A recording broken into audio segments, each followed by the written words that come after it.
Hi. Okay, so I guess this is my moment, so it's time to get started.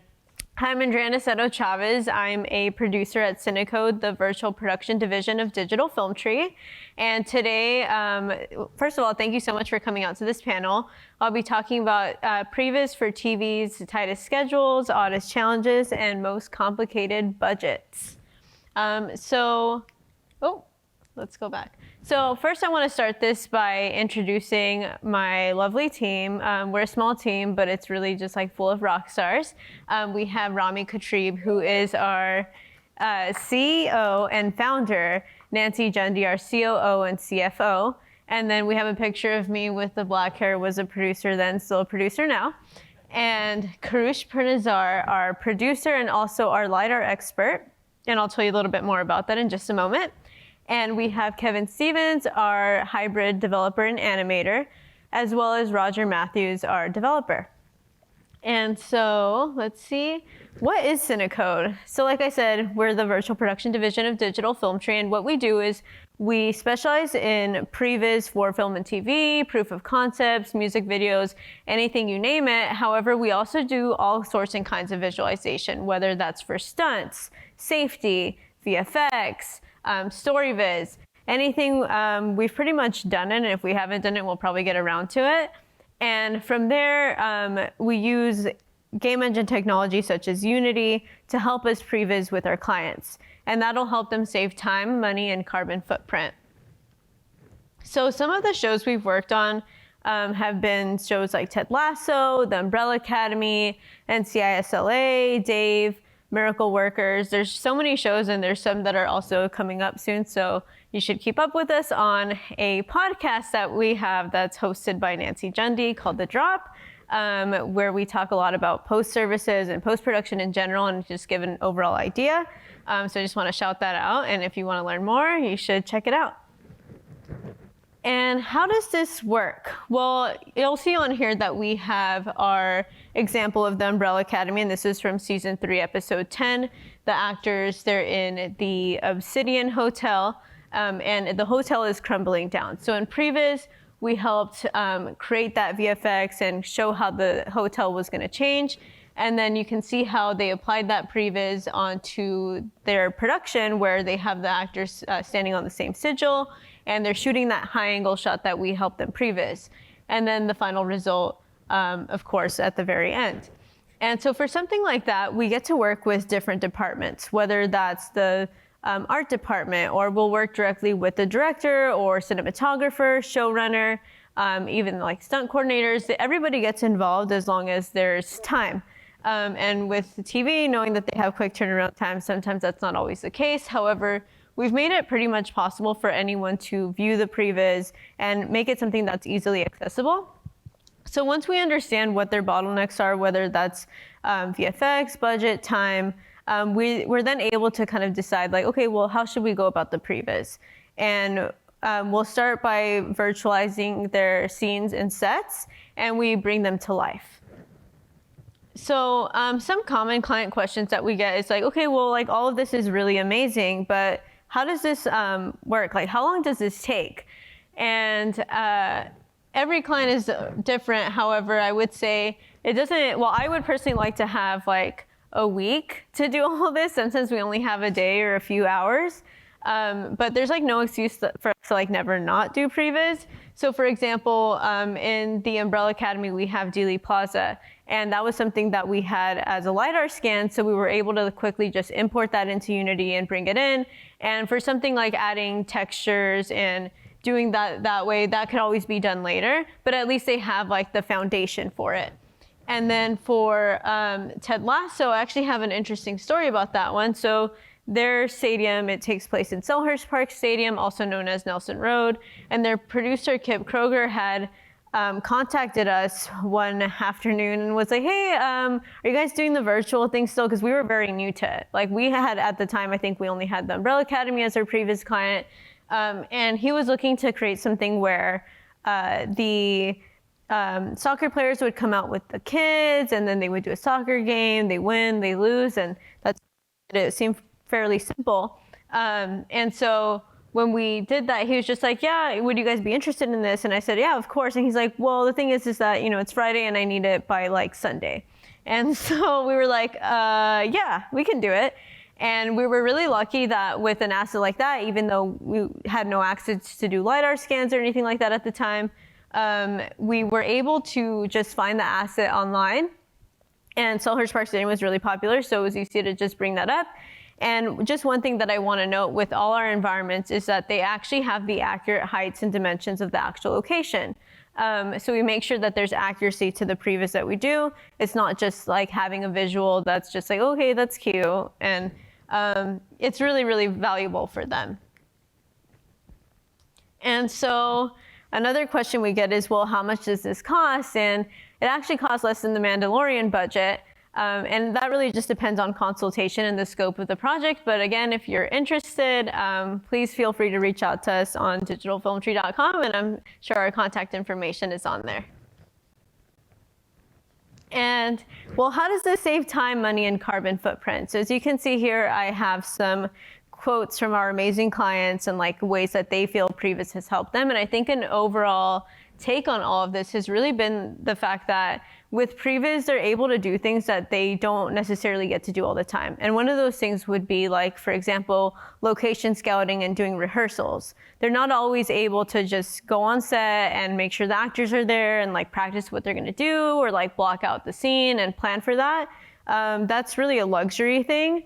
So with Previs, they can do that remotely. Not everybody has to get involved at the same time. There's some flexibility with time and like who can join like sessions with us on Zoom. So we're able to do all of that in Previs, and that's been really beneficial for them. And also it benefits the camera department as well, because then they're able to shoot shots ahead of time, see how like what lenses they need, what equipment that they might use, and all of that is, it just saves them a lot of time and money and carbon footprint because they don't really have to leave anywhere since they can do it remotely from home. And what information is needed to get started?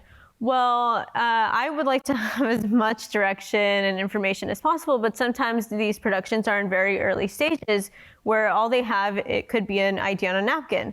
So for example, with Miracle Workers, they had drawn out how they wanted like their medieval landscape to look. So they were thinking like, okay, the pig pens should be on the left and the castle's on the right, or I'm not even sure how I'm reading this at this point, but yeah, so they gave us that napkin, and what we did is we scanned it and we brought it into Unity. So you can see here on this video, we brought that napkin in and then we populated it with all the assets that they were looking for. And that took, I think, about a day to do. Again, they're pre-existing assets, and it was really easy to light this up. And then that gave them an idea as to whether they would shoot in Prague or whether they could just build this kind of scene in LA. And so let's get into the Umbrella Academy Season 3. So we have the previs on the left and then the live action on the right. And you can see that it's like close to what we actually shot in previs. It has all the effects, the lighting is somewhat similar. And I want to go more into how this all came to be.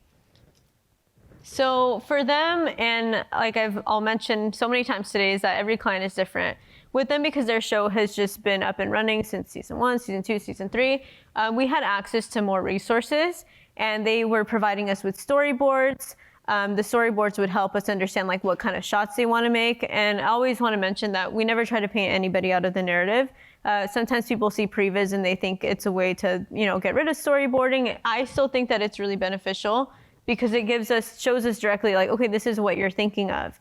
And from there, we can actually bring it to life and show you like what that looks like and what the movement's going to be like, how fast the camera is going to be going, as well as having concept art that teaches us more about textures and lightings and what the environment is actually going to be like. And then being able to provide us with costume designs, like here we have the first costume design that they created for the Sparrow, so it has the red and black attire, as well as having LiDAR scans and SketchUp files. So the LiDAR scans, they came from sets that they've been having. And they've been using these since season 1, like the Academy. And the SketchUps, those were sets that they were barely building, so they had not been built yet. And that was really helpful for us because we could hop into a session and they can have an idea of like where each room is, and also have an idea of where they can like move furniture around in case they wanted to like have more stunts or like they needed more room to shoot some of the shots. It was really beneficial for them to get on a session with us where we could move all of those assets around and even have the production designer there tell us like, hey, that wall's not removable. It'll collapse the whole thing. So that was really, really beneficial to us. And as far as the 3D character models, as I've mentioned, TV is not always a lot of time. So it's not always where we get to, you know, create characters with like a ZBrush artist and it looks just like the actor and it's absolutely perfect. There's some instances where we just have to work with what we have. So for this, in this case, we actually used Maya's character generator, which I think does not exist anymore. And if it does, excuse me, but last time I tried it, it didn't work. But Maya's character generator, we use that for the Umbrella Academy characters, so they kind of look like them, or at least we try to get them as close as possible. And then we also use Mixamo for the Sparrow characters. And I know I just showed you guys the like lovely costume design. However, when we started this, they didn't know who was going to be casted. We didn't really know what they looked like. We were just told red and black, and we went with that. And that's how they knew like, okay, this is like who's going to be the character. And the camera, so the camera has actually come a long way. And our longtime client, we've been working with them since season 1. So for season 2, we actually had a virtual reality version of the camera. And the camera they use on set is the Arri Alexa 65. And so when we were shooting with them, we like brought in a 3D model that they could then spawn in VR, and they could spawn multiple of them. So if the scene was being animated, they could have like a bird's eye view of the camera, or they can have like a tracking shot. And all of those would be recorded and rendered at the same time. And even that camera would have like their lens package in there as well.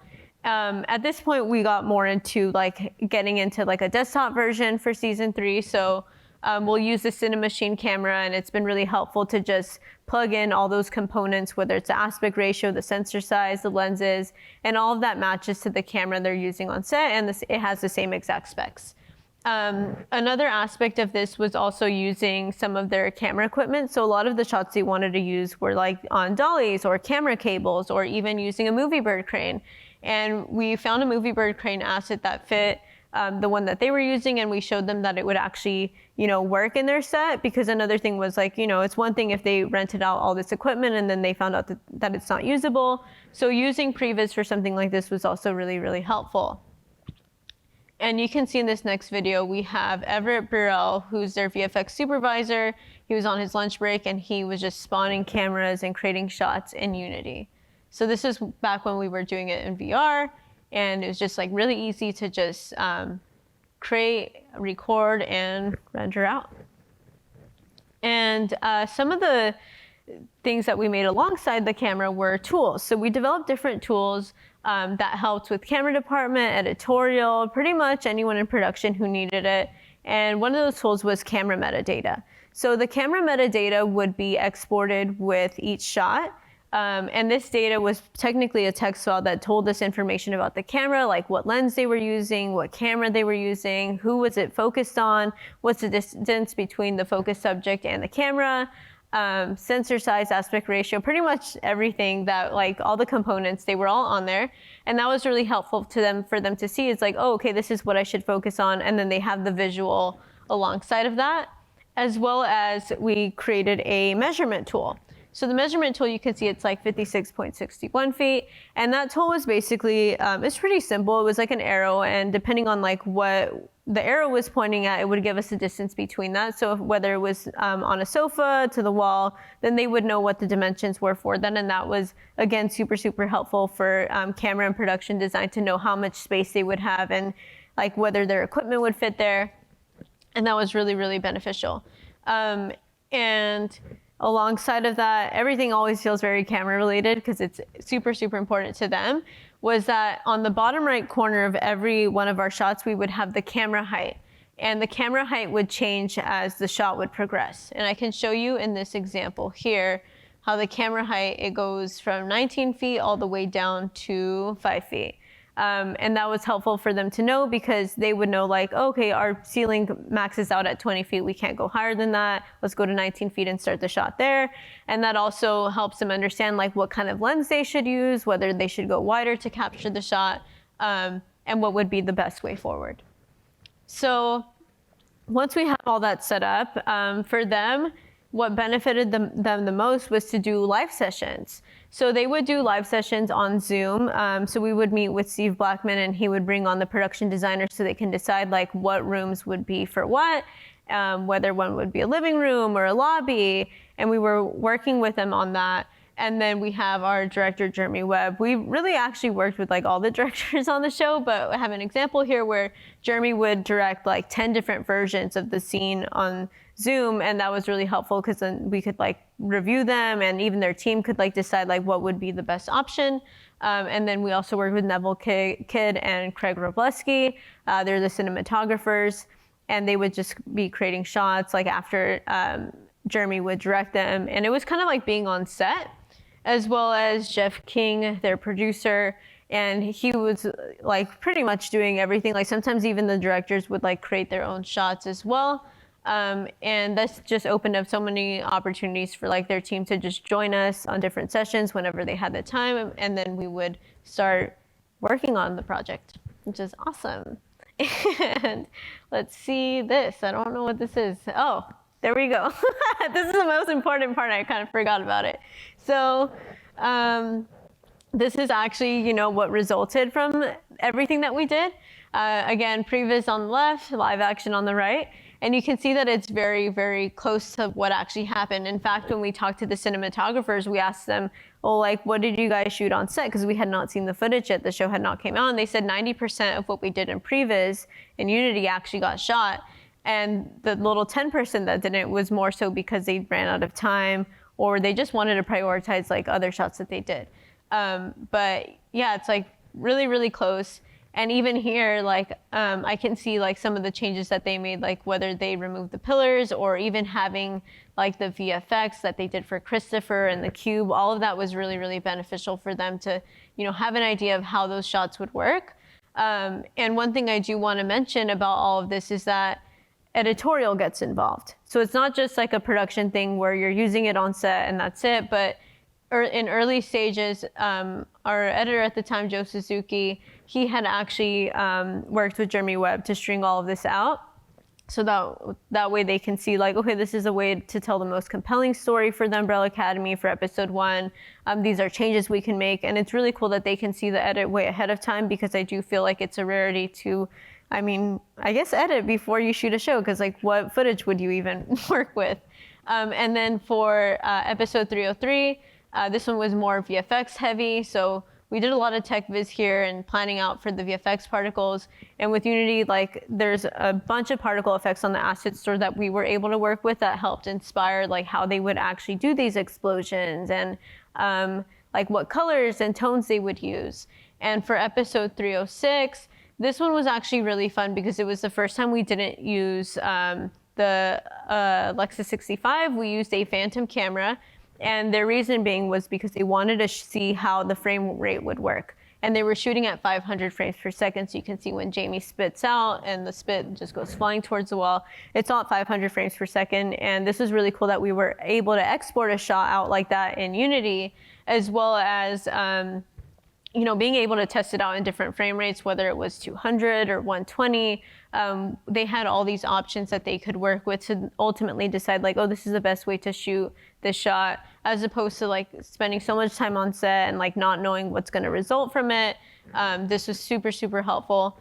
And for episode 310, this one will look fairly simple, but it's basically the camera dolling around the actor.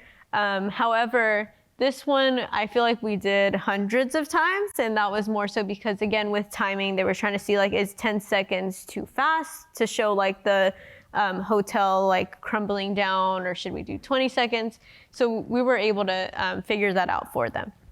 And for Ted Lasso Season 2, again, Previs on the left, live action on the right, and if you can't see the difference, we're probably doing a really good job. So let's talk about this. So they're a little different in their resources. They run really fast. They don't always have the time. Again, it's TV. And for them, they provide us with storyboards sometimes, but the majority of the time we're getting YouTube clips. Because that's the best way to honestly explain soccer. It's really hard to explain it on paper sometimes. Like sometimes we'll get a script where it'll say like, okay, the player gets injured, but there's not really much like visual direction there in terms of like, okay, like how does that happen? So I'm really like thankful for the fact that they give us a lot of creative ability to come up with different versions of that. So I can actually show you an animatic reference that they normally sent us, and this is a mixture of YouTube clips as well as stills from the show. And I guess maybe the audio might work today. Who knows? There is a song over this that I really like. I won't sing it, but I guess if you guys can hear it, you'll hear it. So it's the like Blur, like the Woohoo song that's like in every action film. So yeah, here's the soccer. I'm glad that it's like lightly playing, to say the least. So these characters I'm super, super proud of. So they've come a long way in comparison to the Umbrella Academy characters. So when we first started this show, we were using the soccer player asset package from the Unity Asset Store. And it was really hard for them to see like, okay, I don't know what actor that is when they're like running across the field. So we did put name tags over them so you can see like the little pink letters. And that was their only way of like seeing like who was Isaac, who was Danny, and who's playing Jamie Tart. And then once we grew out of that phase, we started using CC3, which is Character Creator 3. And you can see here on the right, like Jason Sudeikis actually looks like his character, Ted Lasso, and they all actually look like who they're supposed to look like. And the way that we did this was by getting a headshot from them, placing it on the 3D model's face and making sure that their heights were the same as, you know, the actor's height. And it was really quick to do this. Didn't really take that long, and not over exaggerating. It was like the perfect solution for us, and they work in Unity, which was great. And each of these characters actually have an animation asset library similar to our Umbrella Academy characters, where they have their soccer moves that they use on set, whether that's something like being able to do a scissor kick or nutmegging or just simply kicking the ball. They're able to do all of that, and we can just place those animation clips into the timeline and then just keyframe from point A to point B. We don't have to go through this like long process of like trying to move every limb and do like a keyframe for every limb, because that would take too long. So it's really, really easy to do that with these characters. And for the 3D environments, as I've mentioned, like we were really lucky to be able to find an asset that worked for us, and then we just converted that into a FBX or OBJ and then brought it into Unity. And anytime, like, let's just say in an example where this stadium wasn't available, we always know like we can use a placeholder and then look for like the dimensions of the location and try to manage from there. So there's always a solution no matter what. And outside of that, well, for their show, they shoot it on the Arri Alexa Mini LF. However, I believe when we first started shooting this show in Previs, we were using just like a generic Cinemachine camera, and that was really helpful for them to just kind of start getting an idea of what kind of shots they wanted. A lot of it does feel like it's shot like an ESPN game, whether they're shooting TV angles or like crowd perspectives, and a lot of wide shots, tracking shots. So it was really fun to just leverage Cinemachine in this way and be able to have the flexibility to use different versions of it. And for the tools, so their tools are a little different than the Umbrella Academy. And one of the tools that we've created on here was the Minimap tool. And so the Minimap tool, it's essentially a camera. I guess it is a camera. There's always a camera involved. So there's a bird's eye view of the entire stadium. And this was helpful for them to see like how the players and the camera was moving throughout the whole thing, because sometimes when you're shooting these soccer shots, the stadium's very symmetrical, and you can't really tell like, are they on the left side, are they on the right side, like where's the dugout? But with the Minimap, they knew like, okay, the dugout was either always at the top or at the bottom. And then alongside of that, we had the lens burn-in. So it would tell us like what lens we were shooting on. And I can show you an example of how the Minimap actually worked. Let's go here. Oh wait, did that one not? Okay, sorry, I'm gonna go back. Okay, sorry, we have a little, does it not want to listen to me? Okay, here, let's see. Wait, why doesn't it want to do it? Hold on. Let's see if I can just, oh, is it gonna do it this way? Or maybe I just have to play it manually. Let's see. There we go. There's our mini map. And then you'll see how that plays with the characters and the camera, and they run around. And you can see how the camera tracks the players. And the players are dots in this case, where they're represented by the color of their jersey. And you can see how all of that works and comes together. Disclaimer, he falls. But yeah, there's that. Okay, hold on. I'm gonna have like a little troubleshooting thing here because I don't like the way this looks. Wait, it's not gonna do it? I guess not. Hold up. We're gonna fast forward and hopefully this is edited in some way. But yeah, I was not expecting that video to be a little stubborn today. Okay.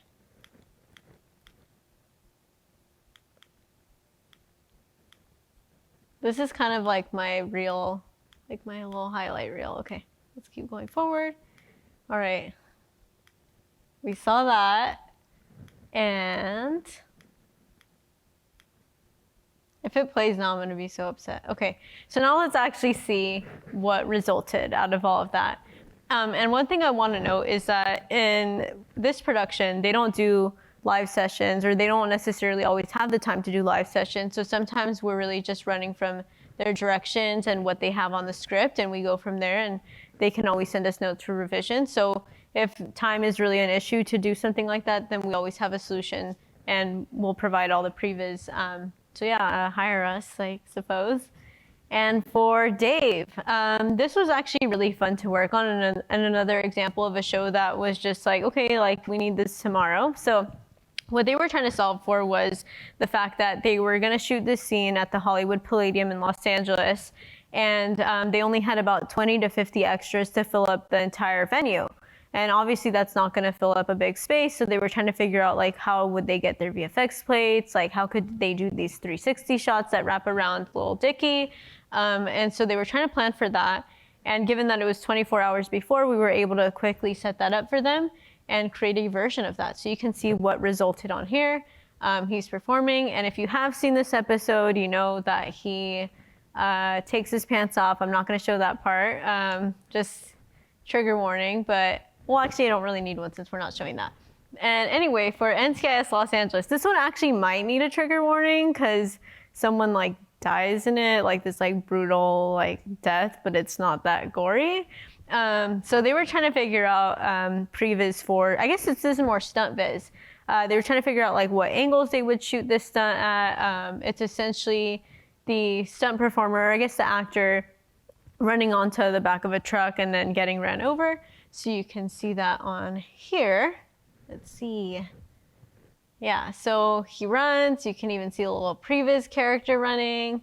They're kind of running at the same time, and then he jumps and he finally meets his fate. So yeah, it's previs is pretty useful for anything.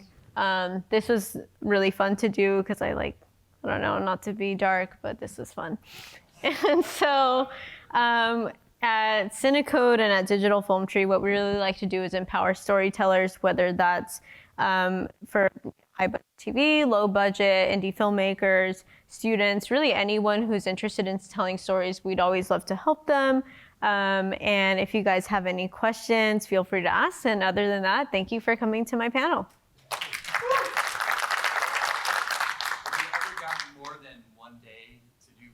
It seems like every story is. How do you get past that sort of problem of getting them to call you earlier? Yeah, we've definitely had situations where like they're more understanding, or like after a client's been with us for so long, like sometimes it's like, okay, but we know you can do this in a day. And it's like, okay. But for example, we worked on Our Flag Means Death. And on that show, like they had a better understanding because they were shooting it on an LED stage. They knew that these things take time. And so we had to optimize their assets because they had these like huge, crazy Maya files with like a million bajillion polygons. And so they were more flexible. But even then, it's always like, we have like a week at most. Yeah. Yep. So, I thought you talked really interesting, by the way. Oh, thank you. Thank you. One of the questions I have is where in the process, like, who determines what the shot looks like? Like when they say, we want you to previs this, does your team determine this can be higher or lower, or do they give you that direction? It's both. So it depends. So like I've noticed our clients that do the live sessions, since they're there, they'll like know like, hey, I want this to like creep in dolly, and they'll know that they want to go from a medium shot to close up. But then for Ted Lasso, and this is always like really shocking for me to say because I almost like don't believe that I work on the show, and I've been working on it. So they're very open to us creating like a shot tracker for them. But even then, like their director and cinematographer, they'll review it. And sometimes they like our ideas. Sometimes they're like, hey, we want to modify this, and we go from there. So that one would be more so of a mixture. So you guys do the initial outlay, and then they come back and say, love this, hate that, love this, hate that kind of thing? Yes. Yeah. Thank you. Yeah. Feel free to ask a question. It's not the same without a mic. Yeah, I know. I'm curious about what changes, like swapping out the lenses effects. Like, is it applying bokeh effects or blur based on like focus and things like that? So like for like blur and like depth of field and all of that. Yeah. You know, in Unity, like I remember because I feel like things have changed. So like there's like the tracking tools that like make it really easy to do that. And then there was a point where we didn't know that existed. So we were like keyframing like how that like depth of field would work. So at some point we kind of let go of it for a while. But even that affects them as well because there's like the lens distortion and they have to understand like, okay, yeah, this like lens isn't going to work for that. So that's why it's like always super valuable to us, like to get all the camera information we can from the client. But if that's not available, then we'll just use like the generic camera. Mm-hmm.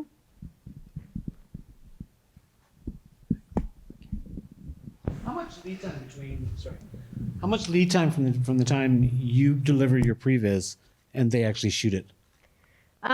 So that really depends. I think there's days where like, for example, they'll be like, hey, we're going to shoot it at the end of the week. And so might be a week in between, but then there's instances where there's scripts changing the day before. So then it just becomes like, we have to like make sure that they can get this, and then that'll be really helpful for them. So there's instances in both, but that really just depends on their production.